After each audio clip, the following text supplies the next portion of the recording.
তুমি গানের ব্যাপারে কি বা জানো বলো? একদিন আমার গান ভাইরাল হবে আর তুমি টাকা দিয়ে দেখতে আসবে আমার গান। খুব সুন্দর ভাই, খুব সুন্দর। আজকের মতো pack. Thank you boss, thank you so much. আসি তাহলে। 2 মিনিট সময় দেন, আমি স্টুডিও রেডি করে রাখছি। হ্যাঁ ঠিক আছে, কোনো অসুবিধা নেই। আসসালামু আলাইকুম। ওয়ালাইকুম আসসালাম। আমি রাহাত। আমি আমি আজকে আপনাকে মানে প্রথমবার দেখতেছি। আমি আমি আপনার ভয়েস ওভার শুনে শুনে খুব ইন্সপায়ার্ড হয়েছি এবং এই লাইনে আসার পেছনে আপনার অনেক বড় অবদান আছে। মানে আমি অনেক বড় ফ্যান আপনার।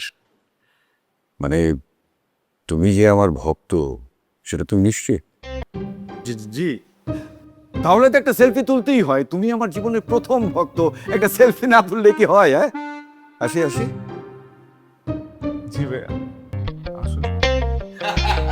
আপনি আমার জন্য দোয়া করবেন, আমি যাতে আপনার মতো অনেক বড় মাপের শিল্পী হতে পারি। অবশ্যই অবশ্যই, একদম একদম।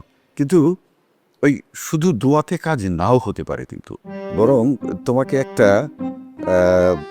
ধার করা উপদেশ দিই।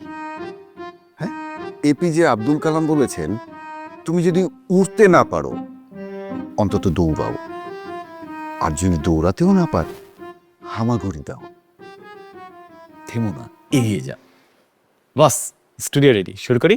হ্যাঁ ভাইয়া ভাইয়া, আপনি এসে বললেন থেমো না, কিন্তু যাবোটা কোথায়?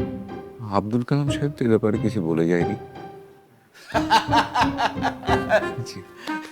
Carry on man. Thank you. হ্যাঁ